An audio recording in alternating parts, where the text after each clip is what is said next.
End of day recap for Tuesday, December 5th. We'll go through in this video what the indices did today.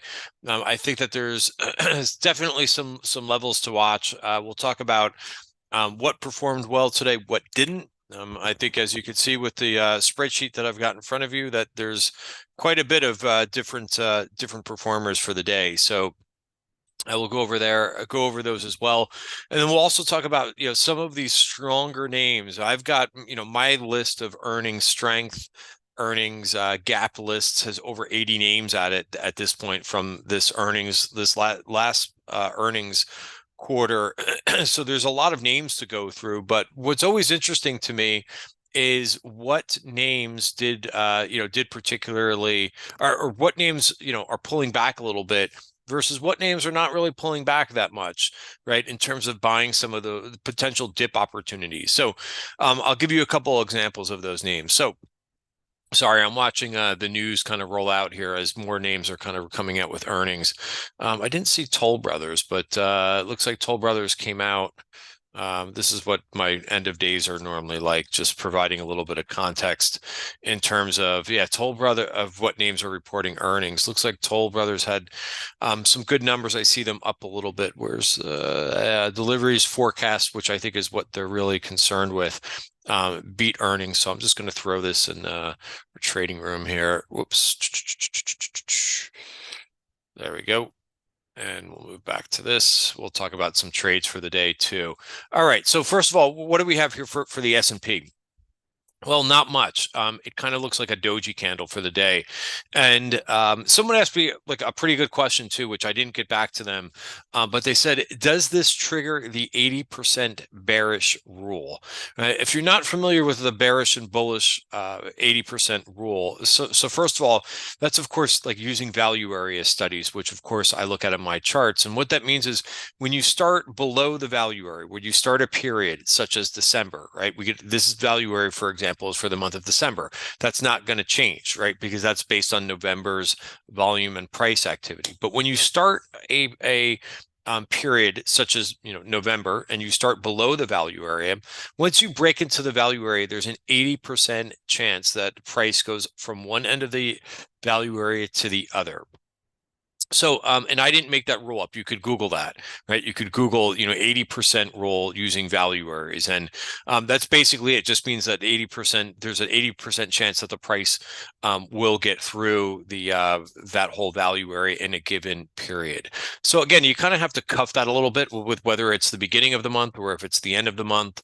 Obviously, if you just break into the value area and there's 2 days to go in a month, then it's probably not going to be 80% chance. So there's a little bit of thinking behind that of whether that occurs in the beginning of the period or not. But the point is, somebody asked me because we did break above, in the first of the month, we got above the value area, and now we're back inside. So does this trigger the 80% rule?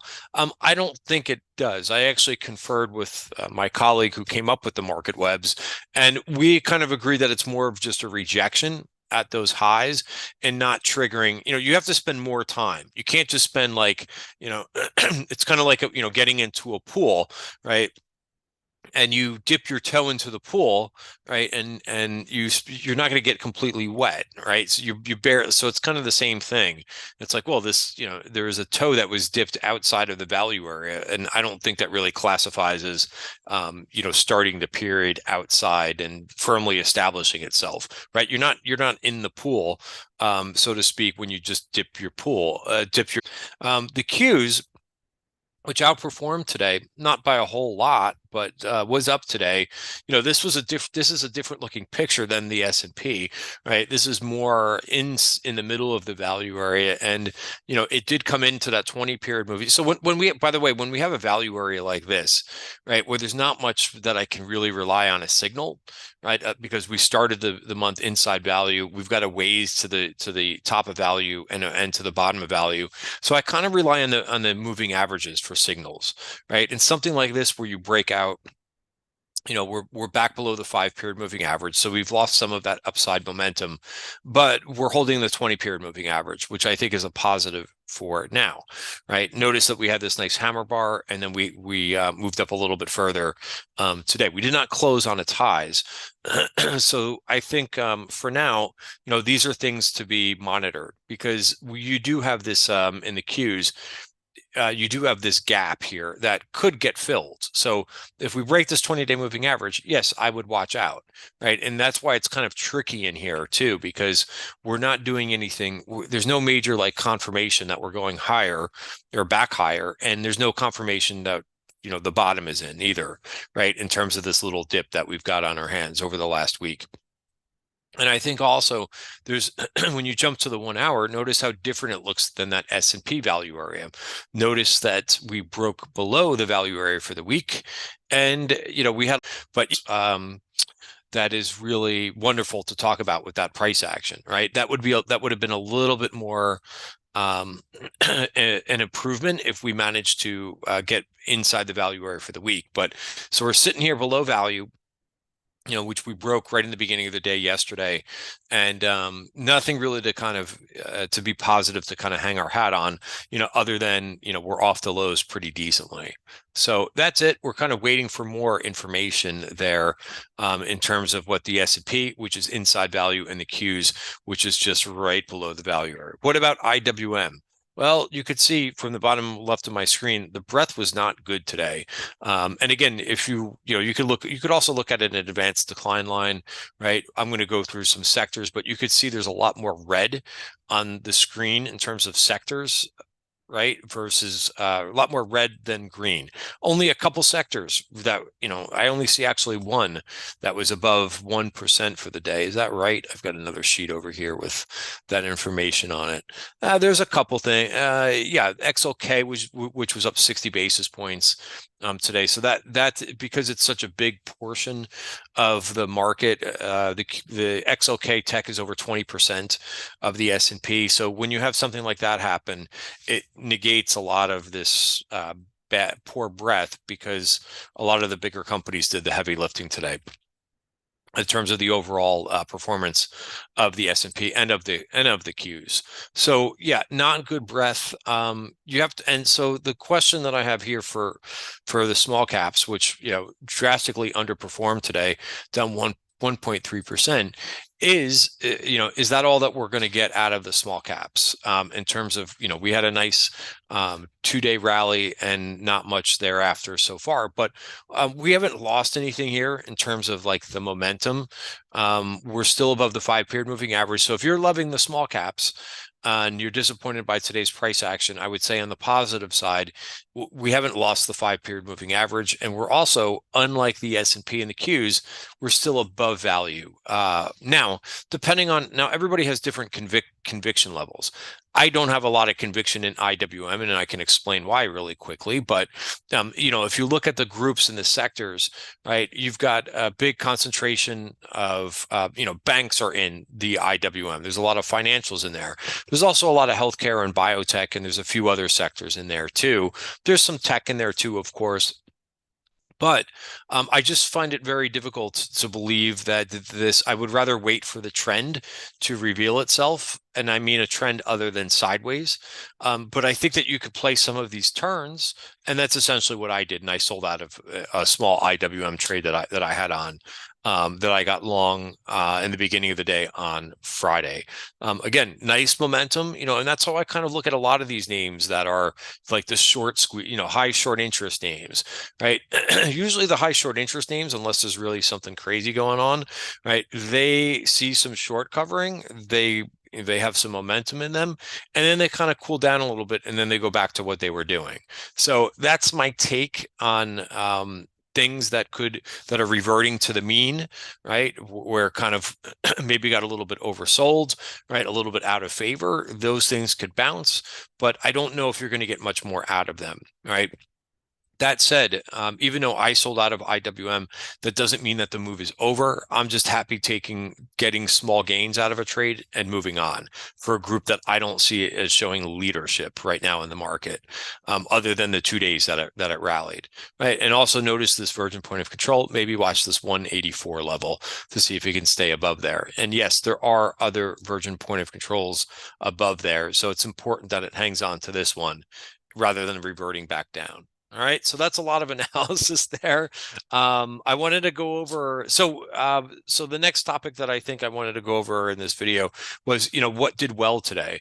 And I was on Benzinga's closing print, and I was talking about this, that you can't, the Magnificent Seven, last couple of days I've been kind of dogging them, right? I've been kind of talking negatively about saying, hey, it makes sense to see rotation out of the Magnificent Seven. Let's see if some other areas outperform. But the whole question is, how much were these things going to sell off, right? And Apple was kind of the leader of the group today. I think that there was an analyst who was making comments about the stock, but it's back above, it had just about a week and a half of digestion after taking out this VPOC, which is kind of what you should see, after reaching out and taking this, that all it takes is one big day, because Apple doesn't rally 3 or 4% normally. It moves up 1 or 2%. So up 2% is a decent day for Apple, considering, the volatility in that name. But just like that, one day, and it's back to, new highs for this year. So, or close. I'm sorry, this was the new highs for this year. But, so you can't stay down on these things for too long, because it is what it is. They are good companies, right? Apple's a great company, right? Nobody's throwing away their cell phone, right? That's one of the most valuable, ask somebody to give up their cell phone or give up something else and see what happens, and see what they say about giving up their cell phone. But anyway, I don't want to go off tangent here, but there's a reason why they're the market leaders. So same thing, I bought a little bit of Microsoft today just because I think that Microsoft is a really good company, and I think that it can continue to go up here, even just after this little tiny dip, right? Tesla, on the other hand, right, and I have nothing against Tesla, by the way. I just judge a company by its price action, right? And this was not a good sign today, I would say. Great, because it's up 1.3%, but every time it seems to go up, it's making lower highs, right? It did not hold on to its gains. And I tweeted this out earlier. I said, watch 243. And I was in Tesla for a long trade last week, but similar to the IWM trade, I'm not going to be in these things for long because they're just too shaky. Their charts are not as strong or constructive as an Apple or a Microsoft, right? It's fighting every single time it tries to go higher, right? And by the way, like on the larger scale, right? This is the pattern: lower high, lower high, lower high, lower high. Now, again, I think it's important to watch for when it gets out of that pattern. Maybe it will wake up out of that, but I don't want to mess myself or concern something. I don't care if there's option activity. I really don't. The price is what matters. It's interesting if there's call activity in it, but ultimately I want to see the price move higher, and I don't need to be the first one. Like, I trade trends. So if I look for something to get out of the pattern of making lower highs, I don't need to time the exact, pivot area of it turning around, right? I would rather want that confirmation, because I don't want to be in a stock for $2 or $4, right? So at the very least, it has to break above here, and then hopefully it does start to trend, because I do own some Tesla in a long-term account. I dialed down the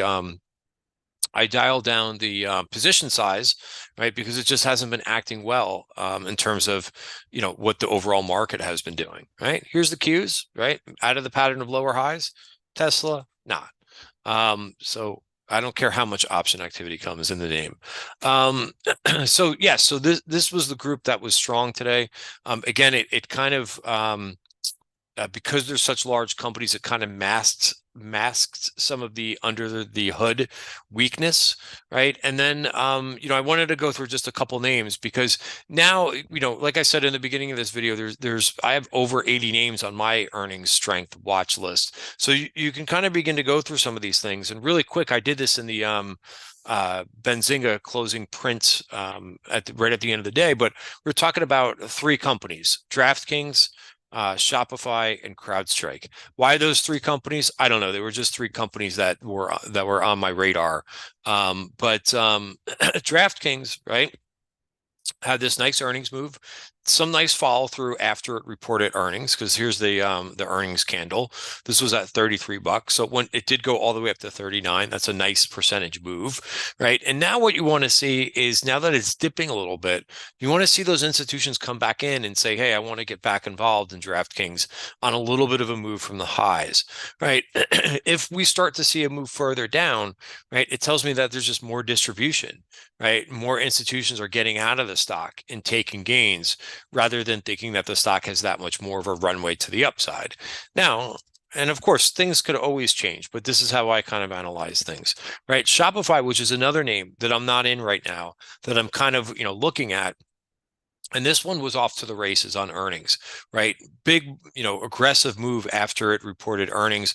Also, the market was really doing well, right, through November, so they had good timing as well, right? Because a lot of CTAs and so forth are buying, right? Now that this is consolidated, and notice how shallow, right, this call flag is, right? Just consolidated a little bit, right, and now being bought up again. So I think this name can move up to 78.94. But the difference between a DraftKings and a Shopify is, right, it just doesn't have that deep of a pullback, which means that the institutions are not really selling. Also, look at the volume today.